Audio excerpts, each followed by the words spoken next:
NASCAR and team owners continue to battle over an agreement. What happens if they don't get it done? Three, two, one.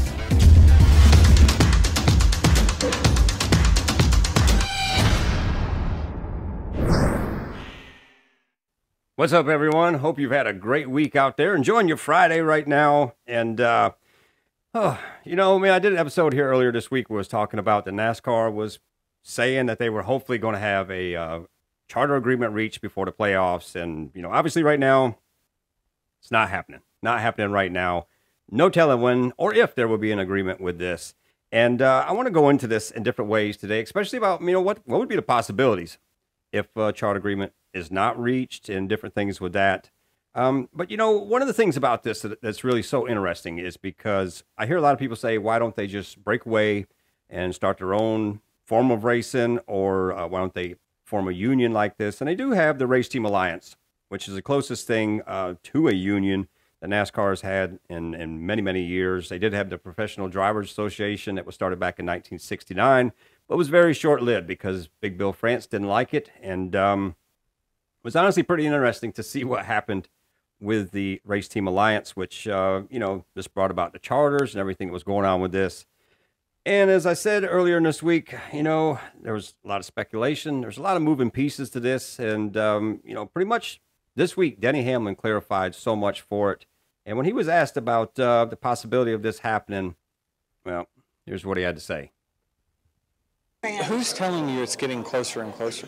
Well, NASCAR. Yes, thank you. Well, of course, they want it to, but the truth is that they keep going the wrong direction. They keep going in the wrong stance from what they're looking for, and that is something that Denny Hamlin's very vocal about. And there's so much more to this because I also mentioned in my episode about the teams, the different teams that are involved with this, because you have to look at it. There are different variances of the charters as far as with the team owners. You got some out there that are single car teams like the Wood Brothers and JTG Doherty. You got Rick Ware Racing out there. And then you got the big powerhouse teams. And, it would seem to me in so many ways that the smaller teams would kind of want to hold out a little more for a little bit more of that TV prize money there. And but who really knows who's doing this and what's going to happen? But it brought the idea to me, could this be something that kind of breaks up the charter in some ways, or breaks up this Race Team Alliance? Because what if some of these guys go ahead and do sign and others don't? And Denny, he was pretty vocal about that as well. it depends on who you ask, but certainly I feel like, there's probably a handful of teams that are just happy to take any deal that they can get, and then there's others with some business sense that says this is unreasonable. Can you talk to them, the teams that are willing? Yeah, of course, but everyone's going to do what their own, what they want to do that's best for their team, and each one of the teams will execute an agreement that they feel is fair. Fair for themselves. It's pretty much what he's saying. That's the way it's going to come out. Again, it's going to be interesting to see if this unity of this alliance stays together. What could happen if, there's a split between these guys and some want to stay with this and others don't. But this also brought up the topic to me about a lot of the owners. We really don't hear from them about their views on this, or what they're preaching for, or what they're after and everything like that. And I think Denny was able to clarify in different ways why we're not hearing from them. I don't love being the megaphone. I wish some of these other owners who are griping to me through, text and calls would just do it publicly themselves. But, I think that they fear pushback. Pushback. It was very interesting to hear that because, that was one of the questions too. I think a lot of people have had is if you're pushing, so much, are they going to push back on you? And what are the repercussions of that? And I think that was kind of shown a little bit this past weekend. And once again, Denny was vocal about this as well. I was certainly pretty disappointed to not see anyone from NASCAR present Tyler his trophy. That was a little disappointing. And I have to agree. That's pretty bad. When you've had the charter like this, you've had the playoffs like this, and you have a regular season champion at the end of the year that NASCAR presents the award to them. and not to do it like that, the way it's usually done, that's showing to me right there that there is some pushback. And, I hate it for Tyler Reddick in that situation. Don't know how he felt about it. But, that was one of my questions, too. Are the drivers feeling the repercussions of this? The guys who are driving for these teams like this that are probably putting up more of the fight, is NASCAR looking at the drivers and kind of turning a little crooked eye to them about some of the things? And I think this kind of verified that in different ways. But one of the other aspects of this right now is what they're putting into it. And I think Denny brought up some really, really good examples of things and possibilities of things that could be happening otherwise. They have to realize that I made a good living in this as a NASCAR driver, and I chose to invest back in the France family and NASCAR, and they are yet to show me an opportunity where I'm going to see a return. That's what he's looking for, to see a return. And that's where he's scared of this. And this is why I say about other opportunities, things like this, because, we look at it. When Stewart Haas closed down, originally there was 4 charters out there. Now we know that it's 3. And right off the bat, everybody was saying that, 2311 was like the top dog out there to get one of these charters, and Trackhouse and Front Row Motorsports. And, it's kind of one of them things that not seeing 2311 get one raised a lot of eyebrows right there. And I think that's where he's at, is just, if I'm investing so much into this, I want to know this is going to be a long-term return situation. And at the end, I can sell it and make a good return as well with that right there. And who would know what the value would be at that point, because then he's going to be around for a long, long time if things work out, let's say it that way right there. But it's very interesting to see that, and also these comments right here. If it doesn't happen, okay, can a charter deal get done? Yeah, absolutely, okay. It could. But again, someone will have to wake up and have a completely different mindset, and I just don't know that is going to be possible. So, what happens if the season ends? Then we retain all of our rights, and so that's clear. You retain your rights. Yeah, if we don't have a charter agreement, we don't owe the series anything, okay. And they don't owe us anything. So if it goes.